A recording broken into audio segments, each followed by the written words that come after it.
I'd like to call this work session of the Anchorage Assembly Executive Appointment Confirmation Hearing Planning Department Director Craig Lyon to order.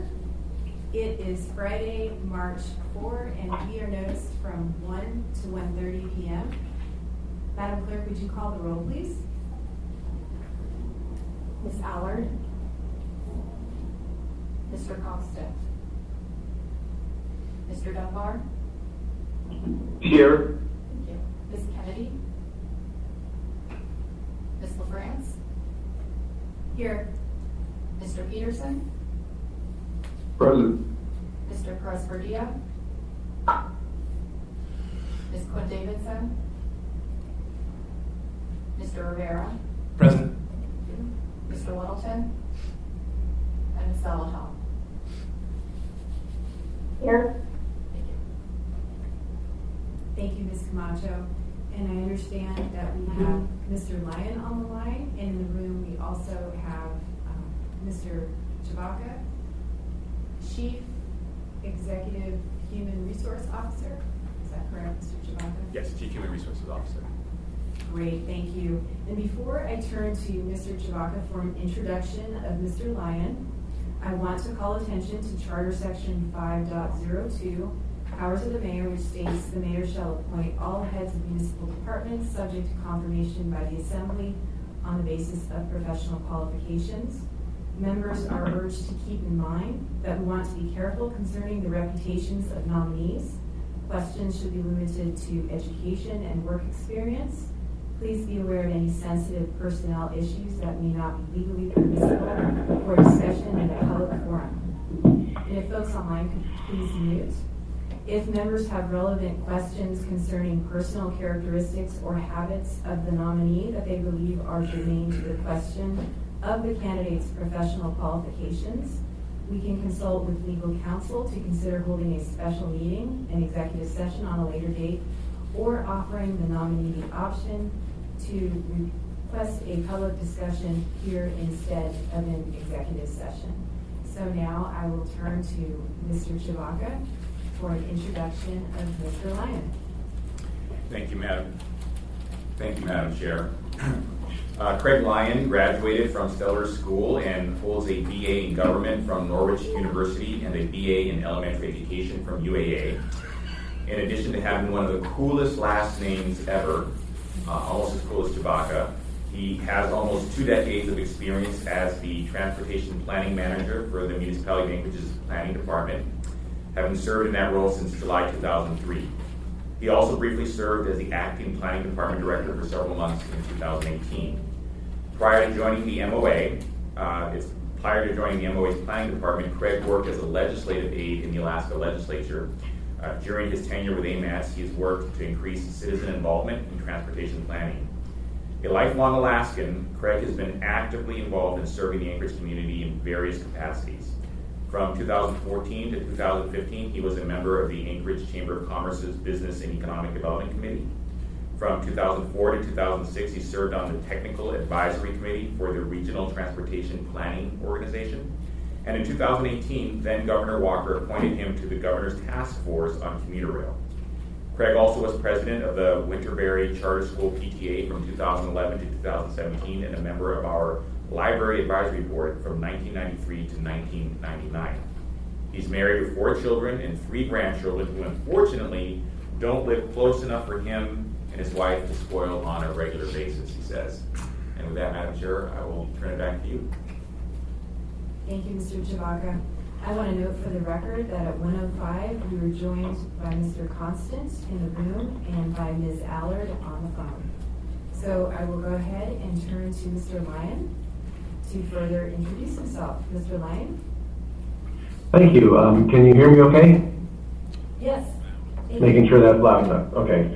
I have this theory of big events that it always pays to get some large mistake out of the way first. And so I apologize for not noticing earlier that this was an in-person meeting. So at my wedding, my mistake was forgetting to feed my wife's son. So he almost fainted at the wedding. So I got that out of the way so the wedding could be a success.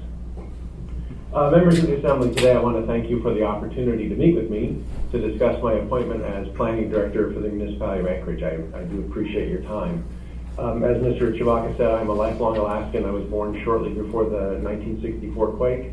I don't remember it, of course, but I'm told I was surfing a crib across our living room until my mother could pick me up and huddle with my 2 older brothers in a doorway. My father worked for Union Oil, and thankfully he declined an opportunity to go fishing off the Seward dock, which, as you probably know, was destroyed. So he decided to stay home instead. But so we as he worked for Union Oil, we moved between Anchorage, Santa Barbara, and Tokyo as he continued with Union Oil, and my mother continued her career as a nurse. We eventually stayed put in South Addition, and I ended up attending Inlet View Elementary School and then on to Stellar. I graduated from Stellar in 1981 and went on to get a bachelor's in government from Norwich University in Vermont, and later a bachelor's in elementary education from UAA. After working for several years as a legislative aide in the Alaska Legislature, I decided that wasn't really compatible with raising a family, so I transitioned to working full-time in Anchorage. I worked in both retail and construction before getting appointed as the Transportation Planning Manager for the municipality in July 2003, and I've served in that role for a little more than 18 years until just this past December when I was appointed as Planning Director. During my time with AMATS, I worked to increase citizen involvement in transportation planning by coordinating the creation of a freight advisory committee, a bicycle and pedestrian advisory committee, and a revamped citizens, now referred to as a community advisory committee.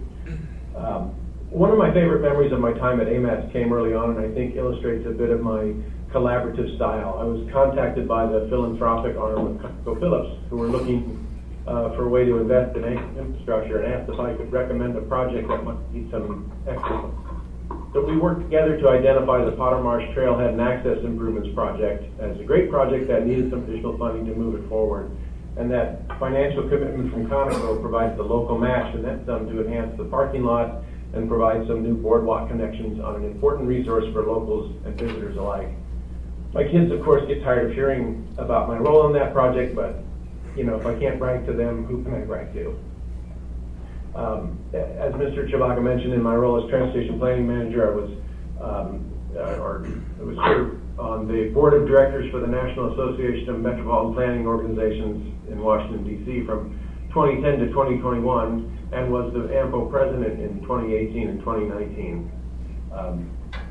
I have decades of experience in management and have worked to create the connections between land use and transportation planning during my time with the city. I've worked with many of you in my past role as AMATS coordinator, and I'm a big proponent of collaboration and cooperation, and I'm committed to building on my existing expertise and experience by developing a deeper understanding of the land use planning side of the house and Title 21. We have several new developments working through the system that I'm excited about, including the possibility of Holton Hills and Girdwood and Block 41 in downtown Anchorage. I hope to continue leading this amazing team here in the planning department, and I'm happy to answer any questions you may have for me. Thank you, Mr. Lyon. I have 2 members in the queue. First is Mr. Rivera and then Ms. Allard. Mr. Rivera. Thank you, Madam Chair. Hi, virtually, Mr. Lyon. I think you and I have talked a little bit, but not too much, mainly because even though your title is the Transportation Planning Manager, you've always been the AMATS guy to me, and I've never really been too involved with AMATS. So I'm just curious, transitioning from AMATS to Planning Director, can you just talk a little bit about that transition and how some of your AMATS experience will be helpful to you as Planning Director? And then can you also talk a little bit in that transition where you think you might need to change your way of thinking a little bit from AMATS to planning? Thanks. Sure, absolutely. That's a good question. Thank you. So in transportation planning, over the years, some things have changed and some things have stayed the same, but one of the things that the federal government has emphasized, or the Federal Highways Administration has emphasized, is that connection between land use and transportation planning. And that's been probably in the last 6-8 years where they really emphasized that. When I started, it was really just talking about transportation and what roads and trails and buses, etc. now they have emphasized more that connection between, well, what's the land use there? Because you may have an arterial or a collector, but it could go through residential neighborhoods or industrial areas, et cetera, and you want to pay attention to the character of the land use in a much more profound way than perhaps we have in the past. So coming over as the planning director, where I now have the overseeing the long-range planning folks and the current planning folks, it's an opportunity for me to strengthen that connection and make sure that the transportation planning folks are working pretty closely with the long-range planning folks. So I'm committed to continuing that. The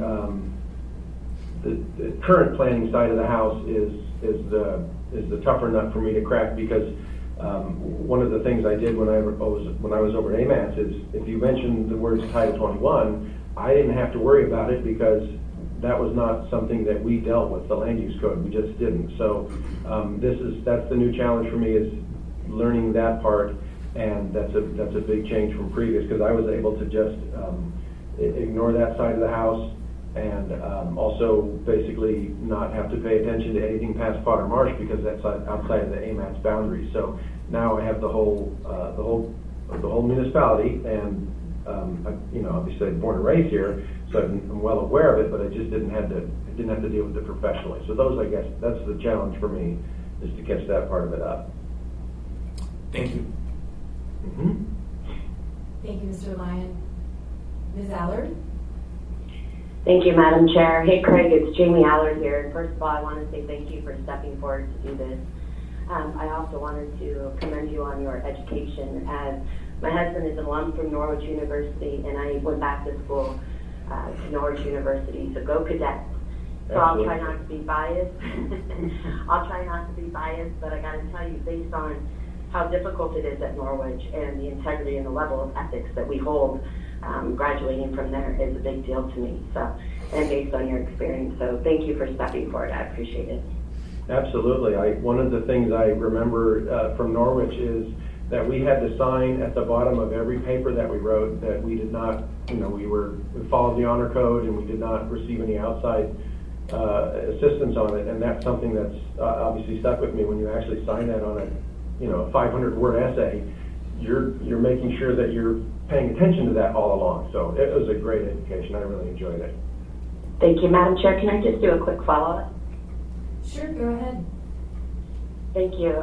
That is correct, and I will also add that being on the Assembly has helped me produce quite the papers in my classes, and my professors are very intrigued. So thank you, Craig. You're welcome. Thank you. Thank you, Ms. Allard, and thank you, Mr. Lyon. Next is Ms. Zalatel. Thank you, Madam Chair. Nice to talk with you, Mr. Lyon. So my question is, we often hear complaints or concerns about the public process in a lot of land use decisions. And it's not necessarily that the public process isn't followed, but it's not well understood. What experiences do you have from your work at AMATS that might help us better improve how we engage with the public so that they feel like they are informed and included in land use decisions? Thanks for the question, Ms. Zalatel. It's nice to hear your voice again after hearing it for so long at the policy committee, but not being there for a little while. So if anything was hammered into my head at my time at AMATS is absolutely as transparent as you could possibly be, and the public, in the case of AMATS, quite literally, this is their money that we're spending, and so we have to be very transparent about what we're doing with their money. I think that because of that, everyone here knows that I am a strong proponent of being as open as we possibly can be.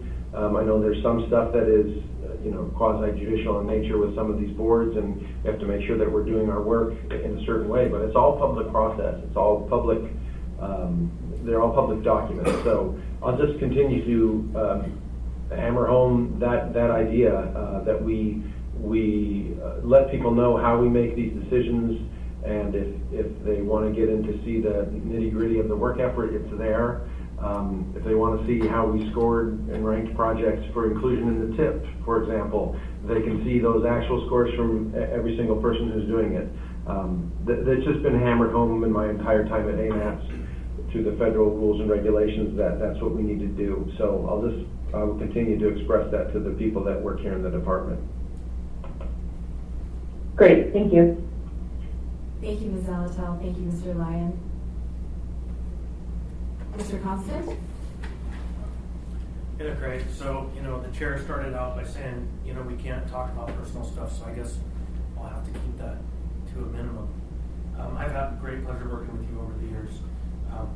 And there are a few struggles that I continue to try to punch through, and you mentioned it in your opening, and that was the kind of issue of land use in relationship to transportation and how we failed over the years to really manage that, and how there's a kind of emerging push and maybe an awareness and maybe even some traction to improve that situation so that as we do contemplate billion-dollar investments through urban neighborhoods, we don't closer to the mic? People can't hear. repeat the problems of the past. So that's really one theme I would like you to kind of talk about. And then the second one is the planning department tends to be one of the locations that administrations tend to turn to for budget cuts. And I want to know your thoughts on staffing and capacity at the department and where it's going. Okay, I'm just scribbling a note so I don't forget.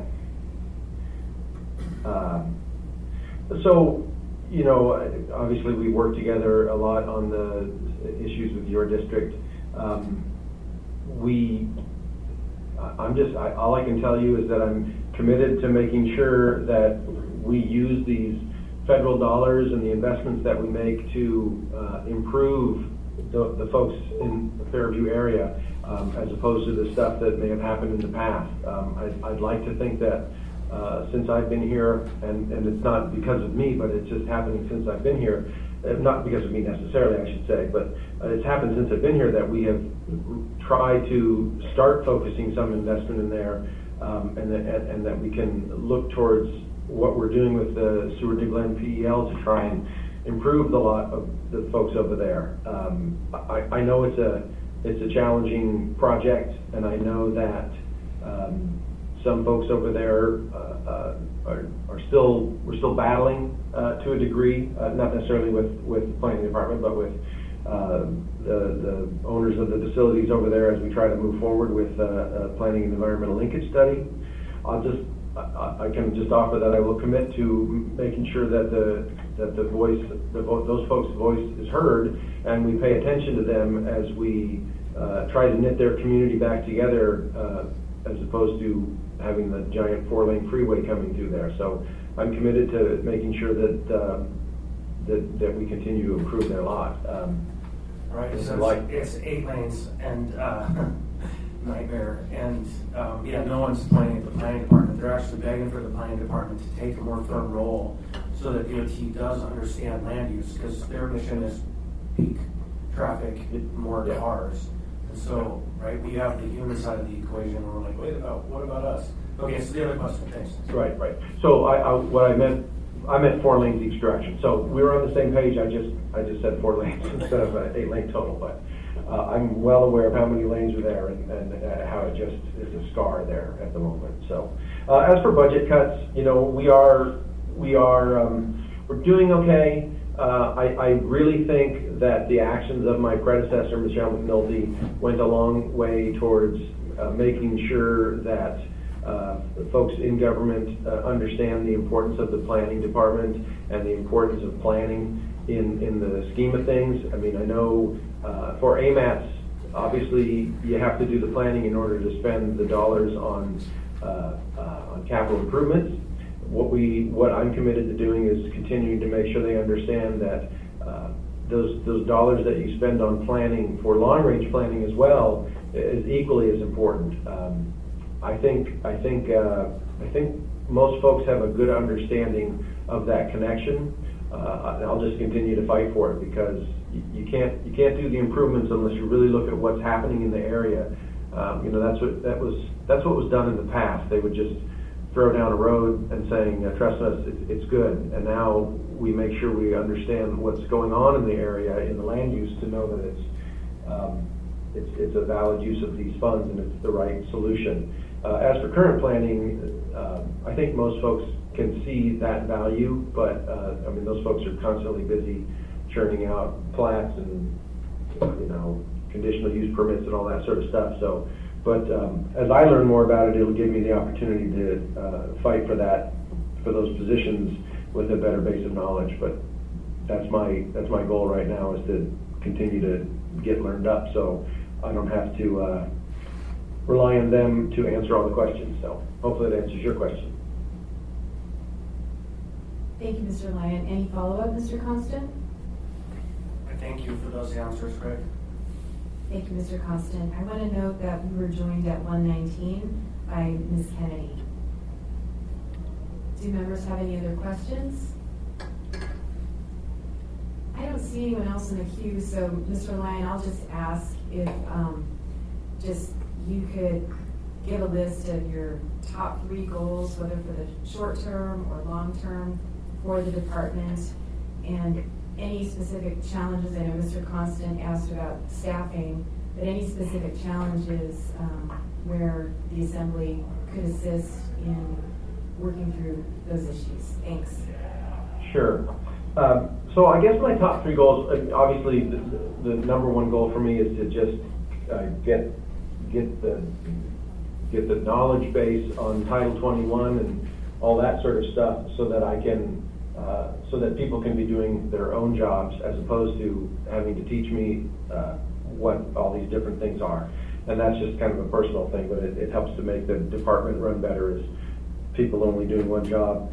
Second thing is to get fully staffed up. We have a junior admin officer position. We have my former position in the AMATS coordinator position. We might have a senior planner position opening up soon.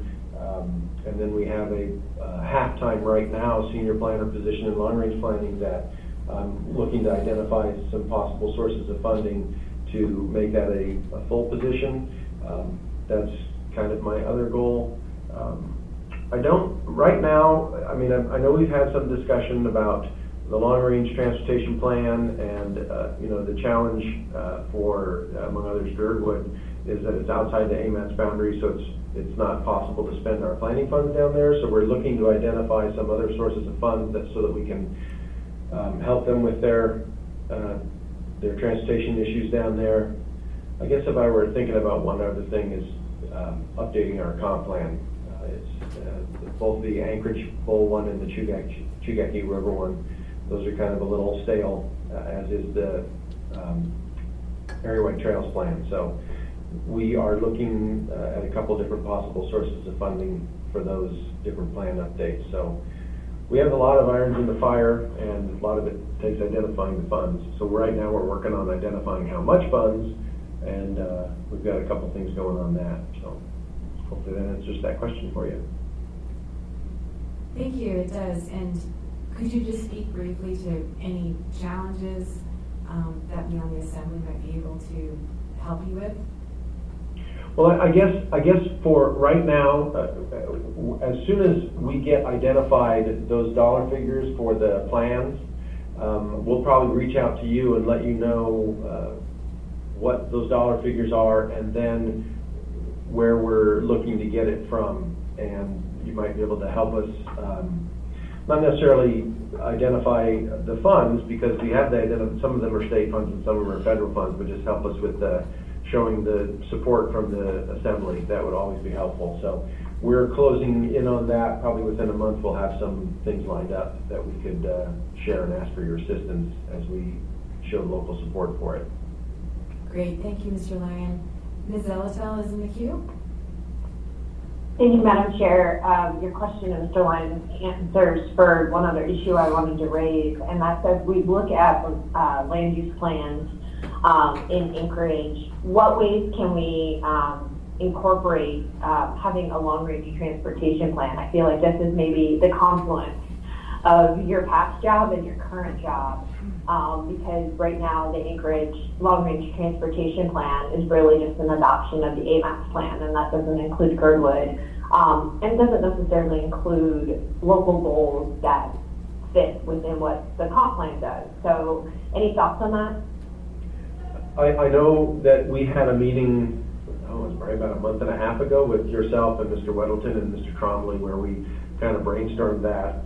We probably need to have another meeting in that same topic to figure out where we're at. I don't, it's a case of identifying the funding, and I know we came up with a couple of possibilities and probably haven't moved past that. But identifying that funding, and that could include identifying a position to do that. Right now, with only 2 people in long-range planning, it's super challenging to cut off a little bit of time for them to do that. That's part of that half-time position that's over there right now that I'm trying to get the other half of that funded, and then we would probably be able to do that. So identifying the funding and then identifying the person to do it. So, but I think we're close, and I think it's what we were looking for before was someone who had that kind of land use and transportation experience. So that's kind of what I'm looking for as I look to fill that particular position, someone who's got a little bit of both there. Got it. Great. Thanks for that. Mm-hmm. Thank you, Ms. Zalatel. Thank you, Mr. Lyon. Do members have any other questions? I don't see anyone else in the queue. So let me just say thank you to Mr. Lyon and Mr. Chewbacca for being here today. Mr. Lyon's confirmation will be before the body at the regular assembly meeting of March 15. And seeing no other members in the queue, thank you all for joining us today. I hope you all have a nice weekend. We will go ahead and adjourn. We are adjourned.